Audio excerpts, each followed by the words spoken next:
जय हिंद दोस्तों, आज बात करेंगे दुनिया की सबसे ऊंची चोटी माउंट एवरेस्ट के बारे में, जिसकी हाइट 8,848.86 मीटर है और फीट के हिसाब से देखें तो 29,031.69 फीट है।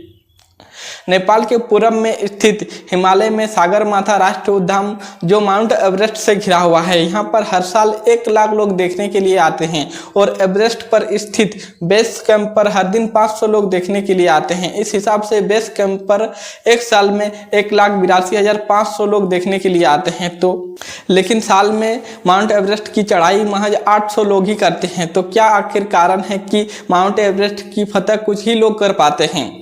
एवरेस्ट की चढ़ाई के लिए मुख्य मौसम अप्रैल से मई के दौरान होता है। इस महीने में अन्य महीने के मुकाबले में ठंड कम रहता है और एवरेस्ट की पूरी चढ़ाई करने में 2 महीने का वक्त लगता है। और खर्च की बात करें तो एक ट्रिप के लिए $35,000 से लेकर $1,00,000 तक खर्च होता है। $35,000 भारतीय रुपए में 29,16,550 रुपया होता है। ट्रेनिंग, ग्रुप और आदि चीजों पर निर्भर करता है कि एक ट्रिप पर कितना खर्च होगा। एवरेस्ट की चढ़ाई के लिए परमिशन लेने में ही $11,000 देना पड़ता है, यानी भारतीय रुपए में 9,16,200 रुपया देना पड़ता है। इसके बाद ही परमिशन मिलता है और परमिशन के बाद ही कोई व्यक्ति एवरेस्ट की चढ़ाई कर सकता है। तो आइए जानते हैं माउंट एवरेस्ट के इतिहास के बारे में और उसमें चढ़ाई करना कितना जोखिम भरा कार्य है।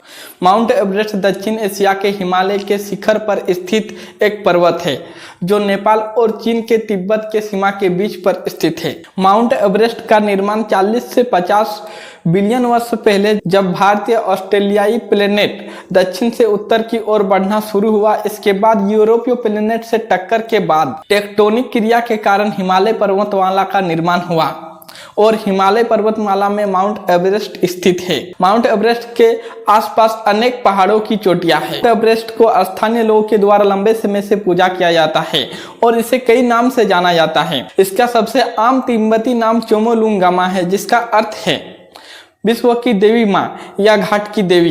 इसका संस्कृत नाम सागर माथा है, जिसका अर्थ है स्वर्ग का शिखर।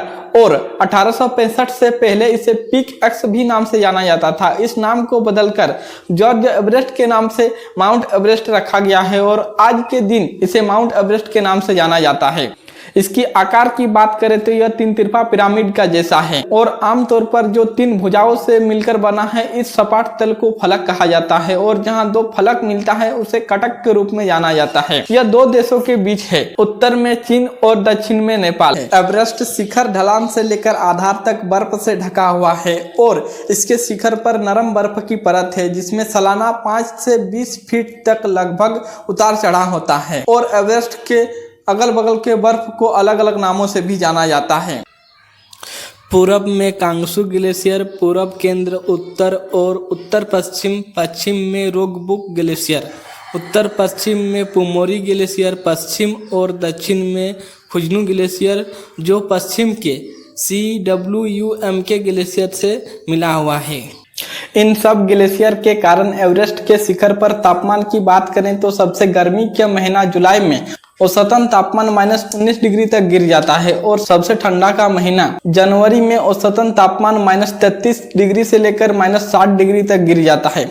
अचानक तूफान आता है, तापमान गिरने लगता है और 160 किलोमीटर प्रति घंटे की रफ्तार से तूफान आता है। ग्रीष्म मानसून के दौरान बर्फ के रूप में वर्षा होता है। ग्रीष्म मानसून के बाद सितंबर में सबसे अधिक ठंडा रहता है और तेज हवा और सर्दी खत्म होने के बाद मई में सबसे कम ठंडा रहता है। एवरेस्ट का शिखर और ढलान पृथ्वी की वायुमंडल से इतनी ऊंचाई पर है कि सांस लेने के लिए ऑक्सीजन की मात्रा समुद्र की तुलना में 1/3 है।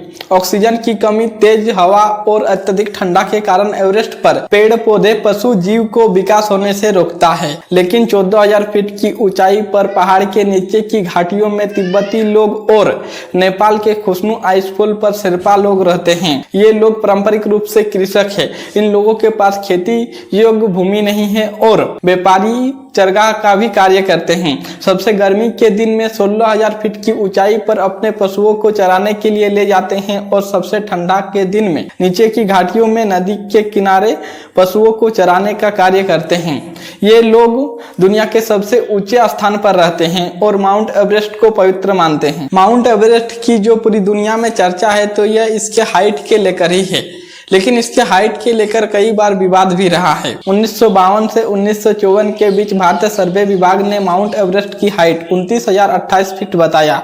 इससे कुछ ज्यादा या कम बताया और इसे स्वीकार भी किया गया। इसका उपयोग 1999 तक अधिकतर शोधकर्ता मानचित्र एजेंसी के द्वारा किया गया। 1975 में चीन के एक सर्वे विभाग ने माउंट एवरेस्ट की हाइट 29,029.24 बताया। 1999 में अमेरिका के सर्वे विभाग के द्वारा जीपीआरएस टेक्नोलॉजी का प्रयोग करके इसकी सटीक माप 29,035 फीट बताया, जिसमें 6 फीट कम या ज्यादा बताया। इस माप का उपयोग मानचित्र शोधकर्ताओं के द्वारा स्वीकार किया गया। 2005 में चीन ने और एक अभियान चलाया जिसमें जीपीआरएस उपकरण का उपयोग करके माउंट एवरेस्ट का हाइट 29,017 फीट बताया, जिसमें चट्टान की हाइट बताया। इसे मीडिया के द्वारा रिपोर्ट किया गया और कई वर्षों तक इसे चीन के द्वारा ही मान्यता दिया गया और इसका विरोध विशेष करके नेपाल के द्वारा किया गया। दिसंबर 2020 में नेपाल और चीन के द्वारा संयुक्त रूप से माउंट एवरेस्ट की हाइट 29,031.69 फीट बताया। नेपाल ने 2019 में और चीन में 2020 के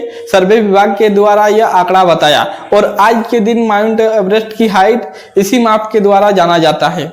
जो व्यक्ति एवरेस्ट की शिखर पर चढ़ाई कर लेता है वह व्यक्ति दुनिया के सबसे ऊंचे स्थान पर अपना कदम रख लेता है। लेकिन इसमें चढ़ाई करना इतना आसान बात नहीं है। चढ़ाई करने के लिए 2 महीने का वक्त लगता है।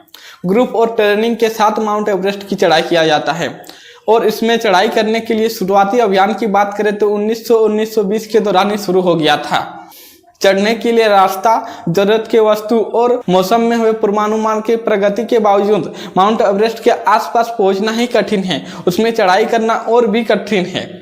माउंट एवरेस्ट अपने आप में एक पृथक स्थान पर है। बर्फ के चारों ओर नेपाल की ओर से एवरेस्ट के पास पहुंचने के लिए कोई भी सड़क का निर्माण नहीं किया गया है। 1960 के दशक से पहले जरूरत के वस्तुओं को मनुष्य और जानवरों के माध्यम से ही लंबी दूरी की रास्ता तय किया जाता था और आज के दिन माउंट एवरेस्ट पर चढ़ने के लिए 20 रास्ते को चिन्हित किया गया है, जिसमें 2 ही रास्ता का सबसे ज्यादा इस्तेमाल किया जाता है। पहला रास्ता नेपाल की ओर से जो शिखर पर पहुंचता है और दूसरा रास्ता तिब्बत की ओर से जो शिखर की ओर पहुंचता है। पर्वतारोहियों के द्वारा सबसे ज्यादा इस्तेमाल किए जाने वाले रास्ता नेपाल का ही रास्ता है, जिस रास्ते में खुम्बू आइसफॉल और साउथ कोल शामिल है। लेकिन अब खुम्बू घाटी में निर्माण हवाई पट्टियों ने एवरेस्ट के आसपास पहुंचने के लिए काफी सुविधाजनक बना दिया है। लेकिन एवरेस्ट के शिखर पर चढ़ाई करने के लिए अभी भी फुटपाथ के रास्ते का ही इस्तेमाल किया जाता है, यानी कि पैदल चढ़ाई किया जाता है। जो रास्ता कुछ इस प्रकार है। 17,600 फीट ऊंचाई पर स्थित बेस कैंप है। यहाँ पर हर दिन 500 लोग घूमने के लिए आते हैं।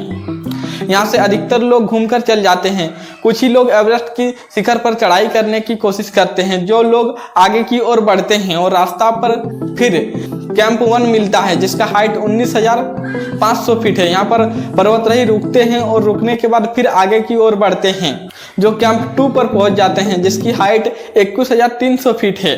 पर्वतारोही जैसे जैसे आगे बढ़ते हैं उसका रास्ता कठिन होते जाता है और ठंडा भी धीरे धीरे बढ़ने लगता है। आगे बढ़ते हुए कैंप 3 पर पहुंचते हैं, जिसकी हाइट 24,000 फीट है और फिर यहाँ पर भी रुकते हैं। रुकने के बाद जैसे आगे बढ़ते हैं रास्ता तय करते हुए कैंप 4 पर पहुंचते हैं, जिसकी हाइट 26,000 फीट है और यहीं पर साउथ कोल है और इस क्षेत्र को डेड जोन कहा जाता है।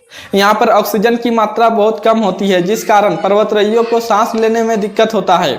अत्यधिक ठंडा रहता है और सबसे अधिक मृत्यु भी यहीं पर होता है। मृत्यु के डेड बॉडी को वहीं छोड़ दिया जाता है। जब पर्वतारोही इस रास्ते से होकर गुजरते हैं तो उसका कंकाल भी दिखाई देता है और यहाँ से जो पर्वतारोही आगे बढ़ते हैं शिखर की ओर पहुंच जाते हैं, जिसकी हाइट 29,031.69 फीट है और मीटर के हिसाब से 8,848 मीटर है। जो रास्ता मैप में कुछ इस प्रकार दिखता है और दूसरा रास्ता जिसका सबसे अधिक इस्तेमाल किया जाता है वह रास्ता तिब्बत से होकर उठता है। वह रास्ता कुछ इस प्रकार है। इस रास्ते में स्थित बेस कैंप पर पहुंचने के लिए तिब्बत की ओर से सड़क का निर्माण किया गया है और बाकी रास्ता फुटपाथ के माध्यम से ही तय किया जाता है। 1953 में ब्रिटिश अभियान के दौरान पर्वतारोही एडमंड हिलेरी और शेरपा तेंजमिन नोर्गे एवरेस्ट की शिखर पर चढ़ने वाले पहले व्यक्ति बने और यह अभियान नेपाल के रास्ते से होकर Khumbu ice pole south pole से एवरेस्ट की शिखर पर चढ़ाई किया था और एवरेस्ट पर चढ़ाई करने वाली सबसे पहली महिला जापान की थी, जिसका नाम ताम्बेई जुंगो थी। 1975 में साउथ पोल की चोटी पर पहुंची थी। यह पहली महिला अभियान दल के साथ चढ़ाई कर रही थी। हालांकि अभियान का पुरुष शेर्पा ने मदद किया था। हमारा वीडियो देखने के लिए बहुत बहुत धन्यवाद।